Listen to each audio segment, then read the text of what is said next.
Sindh online school class 7 मज़मून रियाज़ी unit 8 सबक 17 अलजबरा जो टियों फार्मूला अलजेब्रिक आइडेंटिटी नंबर 3 ॾोहिटनि खे सिंध ऑनलाइन स्कूल में भली कर मां आहियां नाना आबिद। ॿारो अचो त असां हाणे अलजबरा जो टियों फार्मूला ॾिसूं ऐं उन खे अलजबरा जे तरीक़े सां ऐं ज्योमेट्री जे तरीक़े सां साबित कयूं। गुज़िरियल सबक़नि में असां हीअ आइडेंटिटी पढ़ी, हिन सबक में असां हिन आइडेंटिटी जे बारे में वधीक ॼाण हासिल कंदासीं। हिन आइडेंटिटी खे square of difference of two terms चइबो आहे, यानी ॿिनि मुख़्तलिफ़ रक़मुनि जे तफ़ावत जो चोरस।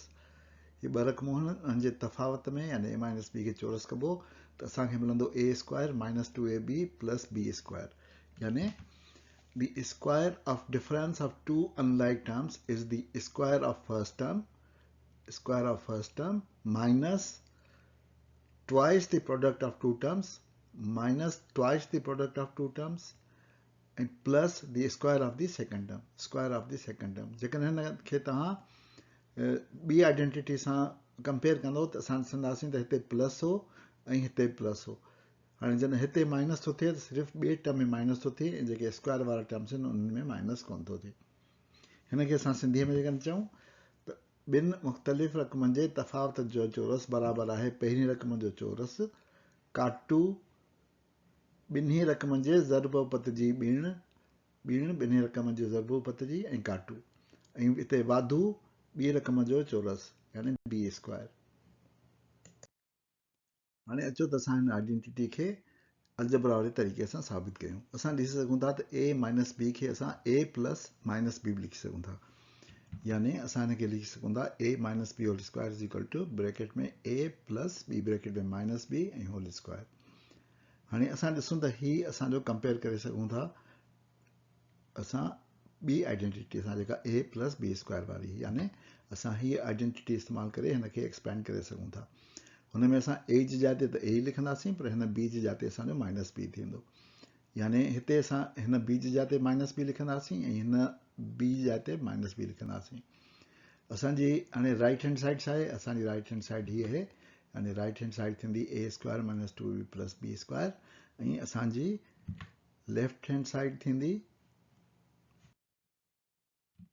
LHS is equal to a square plus 2a ऐं ब्रैकेट में माइनस बी प्लस ब्रैकेट में माइनस बी होल स्क्वायर नहीं कंदासीं अॻियां a स्क्वायर प्लस जिते माइनस थींदो 2ab ऐं प्लस बी स्क्वायर छो त माइनस माइनस प्लस थी वियो। इहो असांजो राइट हैंड साइड जे बराबरि आहे। सो हाणे असां आख़िरी ॿ जुमिला लिखंदासीं, दस LHS is equal to right hand side and hence verified. So अहिड़ी तरह सां हिनखे वेरीफाई करे छॾियो। हाणे अचो त हिनखे असां ग्राफिकली या ज्योमेट्री वारे तरीक़े सां साबित कयूं। सम्झो त असां वटि हिकिड़ो चोरस आहे, हर साइड उनजी a आहे, उनजी पखेड़ असां वटि थींदी पीले चोरस जी a स्क्वायर। हीअ असांजो पीलो चोरस आहे जंहिंजी हीअ साइड बि a आहे, हीअ बि a आहे। हाणे मां जेकॾहिं हिन ते हिकिड़ी लाइन लॻायां b ते ऐं हिकिड़ो रेक्टेंगल हिते ठाहे छॾियां साए रंग जो, त इन रेक्टेंगल जी साइज़ छा थींदी a ऐं b ऐं इन जी पखेड़ केतिरी थींदी ab, जो लेंथ इंटू विड्थ थींदी। उन खां पोइ हाणे मां हिकिड़ो ॿियो ठाहियां थो रेक्टेंगल, हिते बी मापे ऐं हिते हू नीरो रेक्टेंगल ठाहे छॾियो। हिन नीरे रेक्टेंगल जी माप थींदी हीअं थींदी बी ऐं हीअं छा थींदी, अचो त ॾिसूं। सो हिन असांजो हीउ नीरो रेक्टेंगल आहे, हुनजी असांखे पखेड़ ॻोल्हणी आहे, हुनजी माप असांखे हिकिड़ी त ख़बर आहे बी आहे, ॿी माप केतिरी थींदी a मां b कट थींदो, यानी हिते a माइनस बी थींदो ऐं हिते बि a माइनस बी थींदो, हीउ जेको बचियल टुकुर आहे। सो हिन जी हिकिड़ी साइड त b थी ऐं ॿी साइड थी वई a माइनस बी ऐं हिन जी पखेड़ हुन जेका थींदी b multiply by a minus B. So अहिड़ी तरह सां हिन टिनि जूं पखेड़ूं लही वरितियूं। हाणे असां ॾिसंदासीं हिन रेक्टेंगल खे, जेको असांजो पीलो रेक्टेंगल बची पियो आहे। असांजो पहिरीं त a स्क्वायर हो न, हाणे बचियो रुॻो एतिरो आहे, भई असां साओ करे छॾियो, हीउ नीरो करे छॾियो ऐं इहो जेको आहे उहो हिकिड़ो ॿिए रेक्टेंगल यानी चोरस जे बराबरि आहे, जंहिंजी माप हूंदी a माइनस बी ऐं b minus a minus b ॿिन्ही साइड ते। सो इन खे असां अलॻि करे था लिखूं हिन साइड ते ऐं इन जी मापूं बि लिखी था सघूं। हाणे हिन जी जेका आहे पखेड़ केतिरी थींदी, हिन जी पखेड़ थींदी असांजी हिननि ॿिन्ही खे ज़रब जॾहिं पाण में कबो, यानी a minus B multiply by a minus B, यानी ए माइनस बी स्क्वायर, इहा हिनजी अछे जी पखेड़ थी वई। हाणे इहो अछो जेको आहे बराबरि आहे जेको हिन पीले मां बचियो हो जॾहिं असां ही साओ ऐं नीरो ते ढके छॾियो। हिन बचियल जी पखेड़ केतिरी थींदी? असल में हुई ए स्क्वायर, उन मां जेकॾहिं ही कटियूं ए बी ऐं उन मां ही बि कटियूं नीरो बि, यानी सॼे पीले मां असां साओ ऐं नीरो ॿई कटियूं त बाक़ी जेको बचंदी पखेड़ उहा हूंदी हिन बचियल येलो जी पखेड़। उहा छा थींदी? A square minus A B minus B into bracket A minus B, यानी A square minus A B minus into bracket B A minus B. हाणे हिन ब्रैकेट खे खोलींदासीं त असां थींदो A square minus A B ऐं हिते थींदो माइनस ए बी ऐं हिते थींदो बी स्क्वायर। हिन ॿई हिकु जहिड़ा टर्म्स आहिनि, इन्हनि खे असां गॾाए सघूं था। इहो थींदो A square minus 2ab plus B square. उनजो मतिलबु त असां चई सघूं था छो त ही बचियल पीले ऐं अछे चोरस जी पखेड़ साॻी हुअणु खपे छो त साॻा चोरस आहिनि, उनजे करे असां चई सघूं था त A square minus 2ab plus B square हिन जे बराबरि थियो। यानी असां हिन पखेड़ खे साबित कयो त उहो हिन जे बराबरि आहे। ए माइनस बी स्क्वायर खे साबित कयोसीं त उहो बराबरि आहे A square minus 2ab plus B square जे। असां हिनखे वेरीफाई कयो। हाणे अचो त असां हिन आइडेंटिटी खे उबतड़ करे ऐं हुनखे असां साबित कयूं जामेट्री वारे तरीक़े सां। यानी असां साबित कंदासीं त A square minus 2ab plus B square बराबरि आहे A minus B whole square जे। पहिरीं असां हिनखे लेफ्ट ते रखियो, हिनखे राइट ते रखियोसीं। हाणे असां हिननि जूं साइडूं चेंज करे हिनखे साबित कंदासीं। हिते तव्हां ॾिसी सघो था असां वटि टे पखेड़ूं आहिनि, हिकिड़ो ए स्क्वायर आहे ऐं ए बी वारियूं ॿ पखेड़ूं आहिनि ऐं हिकिड़ी बी स्क्वायर वारी पखेड़ आहे। यानी 4 पखेड़ियूं आहिनि असां वटि। इहे 4 पखेड़ूं जेके आहिनि हुनखे जेकॾहिं मां हिते ॾेखारियां त हीअ थींदी मुंहिंजी ए स्क्वायर जी पखेड़ जंहिंजी ॿई साइडूं ए आहिनि। हीउ एरिया जेको थींदो हुन में हिकिड़ी साइड ए ऐं हिकिड़ी बी आहे, हिनजी पखेड़ ए बी आहे। हीअ साॻी साइड एरिया आहे ए बी वारी, हिनजी पखेड़ ए बी आहे। ऐं हीअ हिकिड़ी एरिया आहे जंहिंमें ॿई साइडूं बी जे बराबरि आहिनि, हिन में पखेड़ थींदी बी स्क्वायर।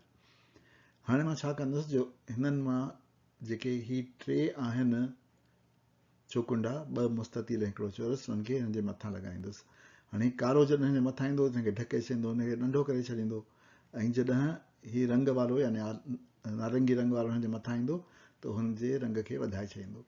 सोचो त असां पहिरीं सभिनी खां पहिरीं हिनखे हेॾे मूव कयूं।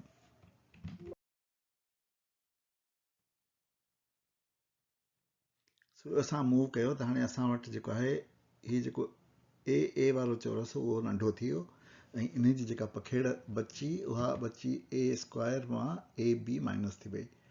पूरी पखेड़ मां ए बी वारी पखेड़ माइनस थी वई। हाणे अचो त असां हिन खे हिन में एड कयूं। हीअ जेका आहे हुनखे हिते असां एड कंदासीं।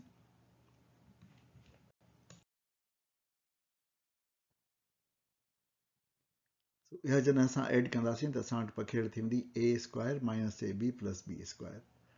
इहा असांजी हिते एड थी वई पखेड़। हाणे जेको आहे बाक़ी हीअ पखेड़ बची आहे, हिनखे हिन जे मथां लॻाइणो आहे।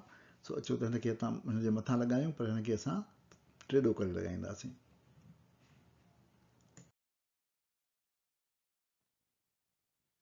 इहो असां जॾहिं लॻायो त असांजी पखेड़ मां जेको आहे अञा बि हिकिड़ो दफ़ो ॿियो बि ए बी माइनस थी वेंदो।